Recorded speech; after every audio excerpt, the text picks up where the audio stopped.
Olá, queridos amigos, queridas amigas, estamos aqui mais uma vez, dando continuidade aos nossos estudos do Evangelho segundo o Espiritismo, em que nós vamos abordar, principalmente nesse período, as bem-aventuranças. Mas, como de costume, nós sempre fazemos uma prece para iniciar os nossos estudos. Convido a todos que possam fechar os seus olhos, elevar o pensamento ao alto e fazer a nossa religação com nosso Pai através dessa prece. Pai de infinito amor, de infinita bondade, justiça e misericórdia, ao nosso Cristo planetário, a Jesus, nosso amado, querido Mestre, nosso irmão maior, a Maria, nossa Mãe Santíssima, aos Espíritos superiores, a Ramatiz, aos mentores espirituais de nossa casa, aos espíritos protetores, espíritos familiares, espíritos da natureza e aos nossos guias espirituais. Rogamos, como sempre, o auxílio, o amparo, para que possamos bem realizar a nossa tarefa do dia de hoje, que é o estudo do Evangelho de Jesus, para que possamos, através das informações, desse conteúdo maravilhoso do Evangelho do nosso Mestre, poder fazer sempre bom uso do nosso livre-arbítrio. Felizes, então, por esse momento, felizes por essa oportunidade, é que, em nome de todos aqui presentes dos dois lados da vida, em nome de Jesus, mas, sobretudo, em seu nome encarnado, é que pedimos humilde permissão para darmos por iniciado os nossos estudos do dia de hoje, estando todos juntos, graças a Deus. Olá mais uma vez. Como eu tinha dito anteriormente, nós estamos entrando numa fase em que nós começamos a estudar as bem-aventuranças de Jesus que estão contidas no Evangelho segundo o Espiritismo. Agora, é sempre bom a gente lembrar os momentos vividos por Jesus aqui na face da Terra, em que ele veio trazer o seu Evangelho, ou seja, o Evangelho do Cristo. Para a gente entender como é que Jesus se utilizou dos recursos que ele tinha naquela época aqui. Porque ele poderia, por exemplo, ter reencarnado, ter voltado à Terra com 12 espíritos iluminados, espíritos puros, para auxiliar nesse seu trabalho. E aí Jesus vai e pega 12 pessoas simples, né? Um pescador, um levita, pegou um publicano, enfim, pessoas do nosso convívio, do nosso dia a dia. Por que isso até? Porque se ele tivesse com os espíritos puros aqui, e esses espíritos puros tentando passar para a gente não entenderia a linguagem deles. Então Jesus precisava disso. Há um livro de Humberto de Campos, chamado Boa Nova, que Humberto de Campos ele relata alguns momentos vividos por Jesus junto a esses espíritos que estavam encarnados naquela época e dando algumas informações a respeito do que aconteceu naquele momento. E é muito interessante, por exemplo, porque o povo daquela época não estava entendendo muito bem o que era o Evangelho, né, trazido por Jesus, o Evangelho do Reino. E até os próprios discípulos eles não estavam entendendo como é que ia ser implantado esse reino dentro daquela povo, daquela população daquela época. E Levi, que depois mais tarde ficou conhecido como Mateus, alguns homens daquela época já procuravam os discípulos para poder entender esse Evangelho e poderem participar, queriam ajudar na implantação do Evangelho do Reino aqui na Terra, procuraram Levi. Levi, daquela turma dos 12, era aquele que tinha uma condição um pouco melhor, né, porque ele era um cobrador de impostos. E aí Levi não via nenhuma chance daqueles homens, assim do conteúdo que ele entendia, do que seria a implantação desse reino. Ele não entendia muito bem o que era o reino que Jesus falava com eles, como seria isso. E alguns foram procurar Levi, e Levi os despachou, dizendo: você não tem a menor condição. Tinha um que ele tinha uma deficiência física, o outro não tinha recursos financeiros, você não pode ajudar, nada. E Jesus, em reunião uma vez com eles, Levi levou esse momento vivido por eles junto àqueles que procuravam, e disse: como é que nós vamos implantar isso? Aí Jesus, calmamente, começou a conversar com Levi, disse: Levi, essas coisas são conteúdos que nós vamos ter que ter dentro do coração, dentro das nossas atitudes, da vida, do dia a dia. E aí foi nesse momento que Jesus reúne os seus discípulos, reúne toda essa turma que estava buscando como ajudar na implantação desse evangelho do reino, levou até um monte, e aí nós sabemos de toda a mensagem das bem-aventuranças, né? Que foi o primeiro sermão de Jesus na face da terra. E nós vamos estudar hoje justamente uma dessas bem-aventuranças de Jesus. Uma não, na realidade são duas, que está no capítulo 9 do Evangelho segundo o Espiritismo, que é: bem-aventurados aqueles que são brandos e pacíficos. E eu vou estudar especificamente o item 9, que nós vamos falar sobre a cólera, né? Em que esses momentos em que nós temos essas atitudes inadequadas, né? Que todos nós ainda temos, nós somos espíritos que estamos em processo de evolução. Tem dias que nós somos mais serenos, tem dias que nós estamos mais agitados. Então, mas isso é uma continuidade, isso é um aprendizado que nós estamos fazendo.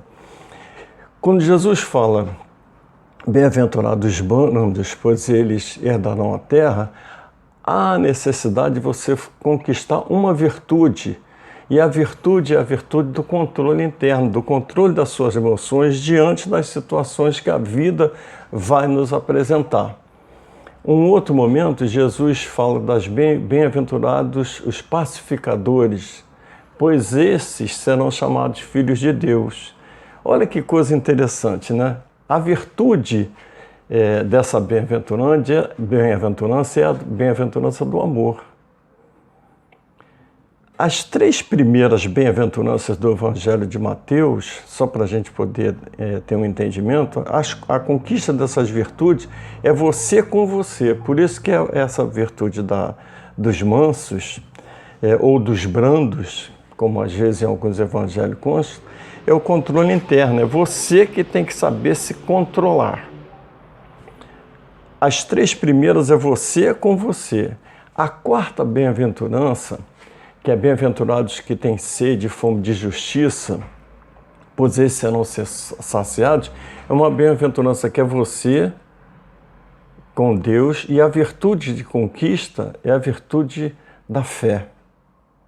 A fé no porvir, a fé naquilo que vai acontecer diante da vida. As outras últimas bem-aventuranças é você com o outro. Então essa bem-aventurança, bem-aventurados pacíficos, serão chamados filhos de Deus, é você com outra demonstração de amor que você já conquistou dessa virtude sua para com o outro. Então os brandos herdarão a terra, é a conquista da virtude do controle interno. E dos pacificadores, a conquista da virtude é do amor. E aí eu trouxe dois exemplos para que a gente possa entender o que é esse controle interno. Em momentos de alto estresse na vida que a gente está passando, duas personalidades ou dois personagens que nós conhecemos tão bem da história da humanidade. A primeiro personagem, Gandhi. Gandhi se utilizou das bem-aventuranças para libertar o povo indiano do jugo inglês, da escravidão inglesa. Ele se utilizou dessas bem-aventuranças. E aí Gandhi, em determinado momento, andava pelas ruas da Índia, e um soldado inglês o segurou pela roupa e deu-lhe uma bufetada nele. Gandhi caiu no chão, se levantou, sacudiu a roupa, não falou nada. Olha o momento de grande estresse, né? O soldado vai dar-lhe outra bofetada nele, ele cai no chão, levanta-se de novo, sacode a roupa e nada. Aí o soldado olha para Gandhi e diz assim: quem foi que te ensinou a ser assim tão covarde? Gandhi, muito sereno, sem nenhum tipo de reação, olha para o soldado e vê que esse soldado está com um cordão, e nesse cordão tinha um crucifixo. Ele diz: esse homem do qual você carrega pendurado aí no seu cordão, nesse crucifixo, foi ele que me ensinou isso. Esse soldado, na hora, deu um choro profundo, abraçou Gandhi e pediu perdão a Gandhi. Então, momentos de grande estresse na vida é o momento em que nós vamos mostrar o controle interno das nossas ações, reações, emoções, sentimentos. É o controle interno que você tem.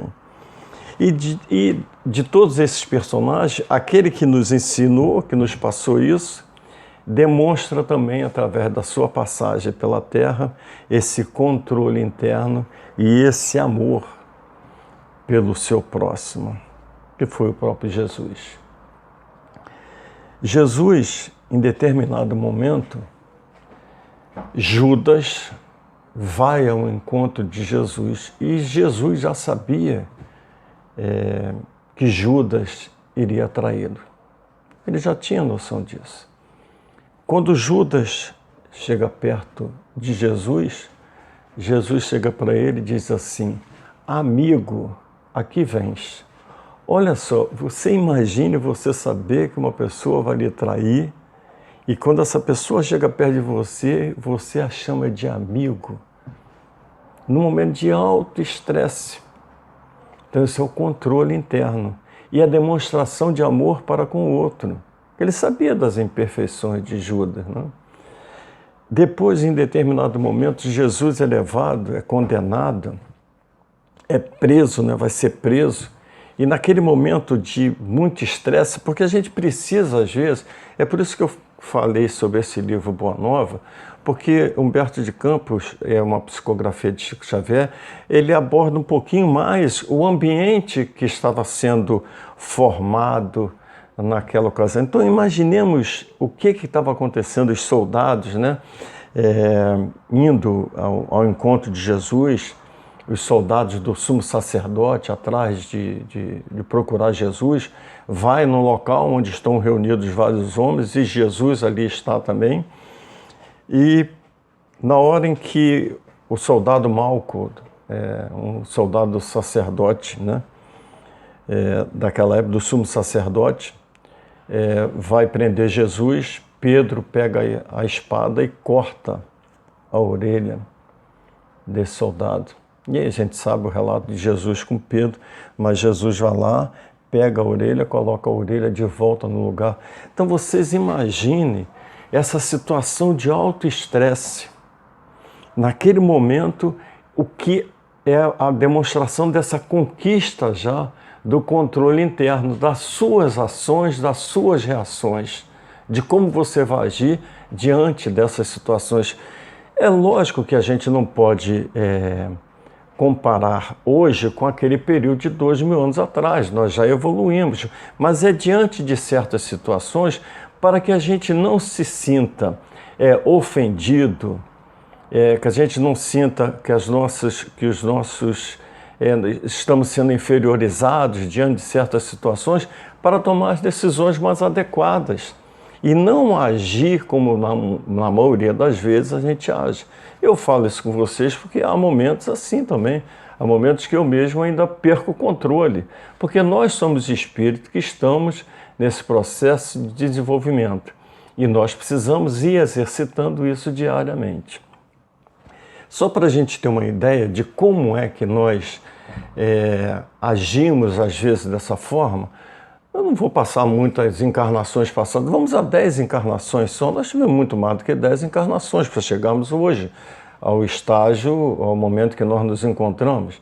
Já tivemos mais de 10 encarnações, mas voltar a 10 encarnações passadas.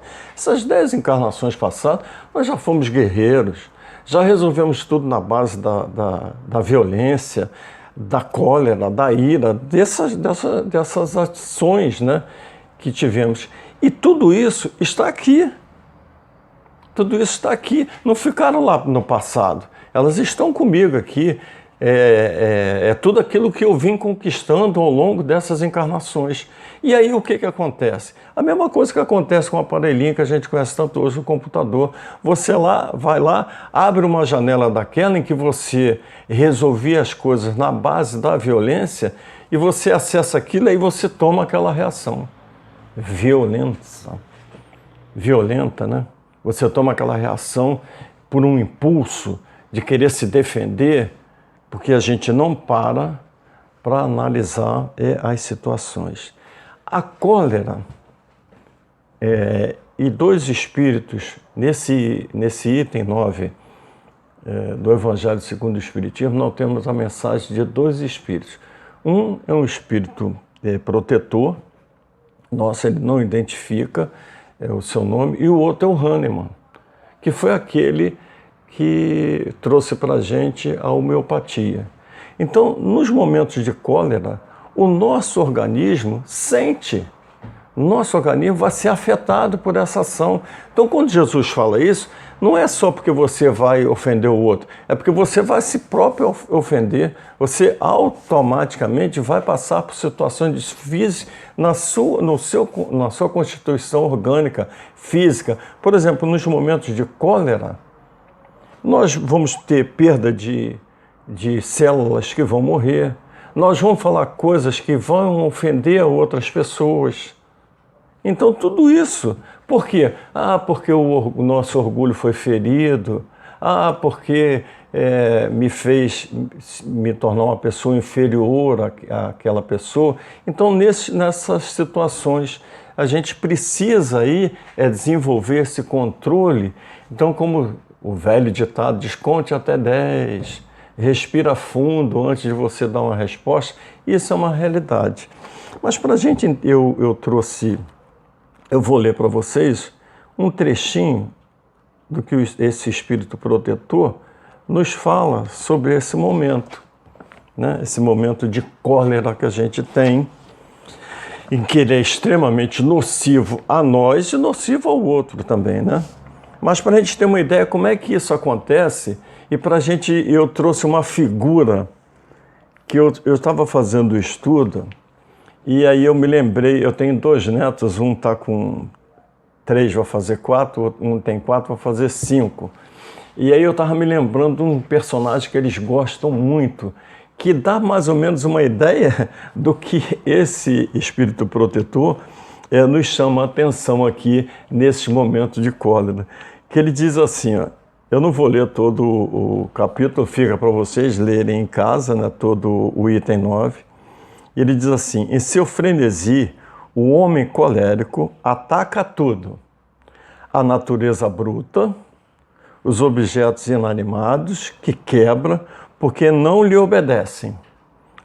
Se nesse momento pudesse se ver com sangue frio, teria medo de si, ou se acharia bem ridículo. Sabe quem eu me lembrei dessa figura?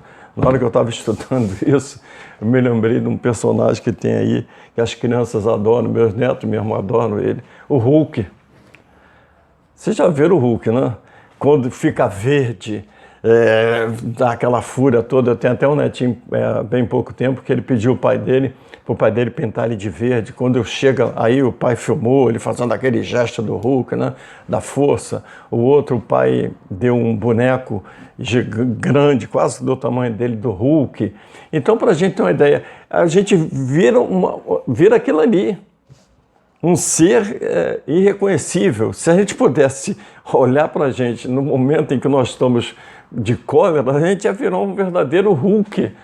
Ia ficar com aquela forma horrível. As crianças gostam, não estou entrando no detalhe da brincadeira da criança, não tem nada demais. Mas eu estou dizendo só para a gente ter uma ideia do que nós transformamos dentro de nós nesses estados de cólera.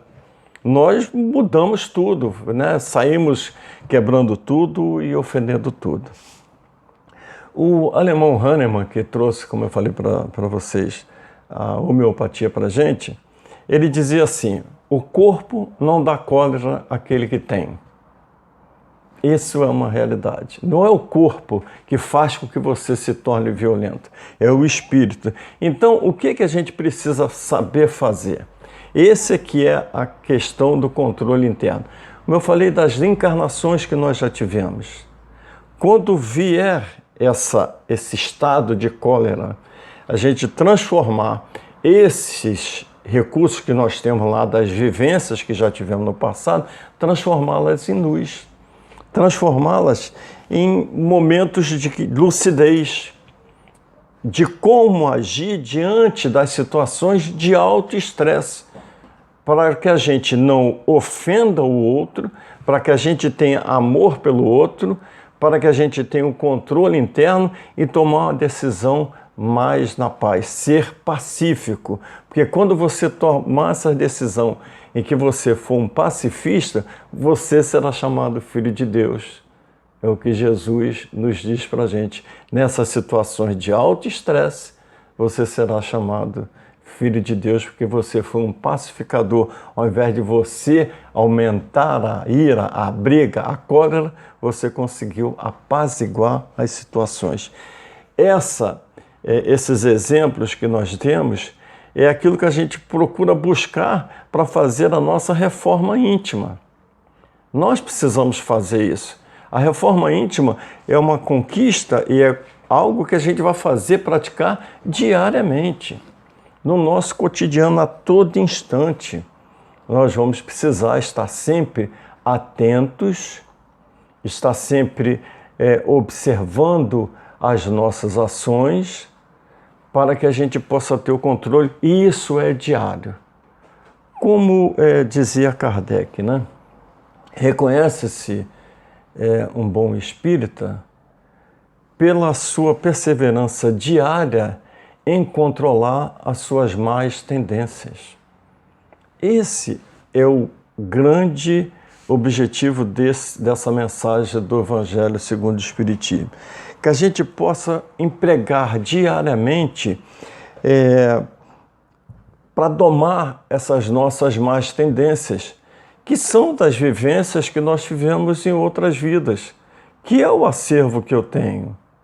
Agora, eu já tenho acervo de outras coisas melhores, boas, né, para a minha vida. E aí procurar, com esforço diário, fazer com que a gente domine essas más tendências. Isso tem que ser feito diariamente. A gente tem que sair de casa e lembrar, né? Eu, no outro dia, vindo aqui trabalhar na FEIC, vocês sabem que eu trabalho ali na cantina, e às vezes você está agitado porque você está fazendo alguma coisa, alguém chega e você tem uma reação não muito legal. E eu estava pensando nisso, eu falei assim, bom, eu preciso, uma coisa que eu preciso controlar, né? Porque a pessoa não está sabendo que eu estou ali agitado fazendo as coisas. Ela chegou, ela não está sabendo. Então tem que procurar manter a calma. E isso é o que eles querem dizer para a gente, é um esforço diário, minuto a minuto, hora a hora da sua vida, para que você não caia no descontrole interno que nós temos. Fica uma reflexão para a gente. Se a gente quer demonstrar essa brandura para poder ser herdeiros da terra, olha o que Jesus diz, né? Os brandos ou os mansos herdarão a terra. Ou seja, esse planeta será um dia um planeta de espíritos puros também. Mas para que a gente possa conquistar essa morada, quando ela estiver nessa transformação toda, é necessário que a gente exercite diariamente os nossos controles internos, o nosso amor, desenvolvendo diariamente, a cada instante, para podermos ser os herdeiros dessa terra belíssima, desse planeta belíssimo que é. E assim nós seremos chamados de filhos de Deus, porque seremos os pacificadores da vida. Bom, fica uma reflexão para todos nós, para que possamos fazer a leitura desse capítulo 9 do Evangelho segundo o Espiritismo e do item 9 que fala sobre a cólera. Espero que vocês possam fazer uma reflexão, uma conclusão em cima do tema de hoje e que possamos sempre estar reunidos falando de forma amorosa do Evangelho do nosso Mestre Jesus. Graças a Deus. Vamos então agora também fazer a nossa prece de encerramento, uma prece de agradecimento ao nosso Pai e aos nossos amigos espirituais pelo momento e pela oportunidade desse trabalho e dos esclarecimentos. Fechemos os nossos olhos e levemos o nosso pensamento ao alto. Obrigado, Pai amado. Obrigado, querido Mestre Jesus, aos nossos amigos da espiritualidade, por esse momento em que podemos falar do Evangelho do nosso Mestre Jesus, falar das suas bem-aventuranças, que é a maior carta de felicidade que o Espírito pode ter para a sua vivência nesse plano, para a sua vivência como Espírito. Assim, agradecidos em nome de todos aqui presentes dos dois lados da vida, em nome de Jesus, mas sobretudo em seu nome, Pai amado, é que pedimos humilde permissão para darmos por encerrado os estudos do dia de hoje, dando todos juntos, graças a Deus. Até uma próxima oportunidade. Fiquem com Deus.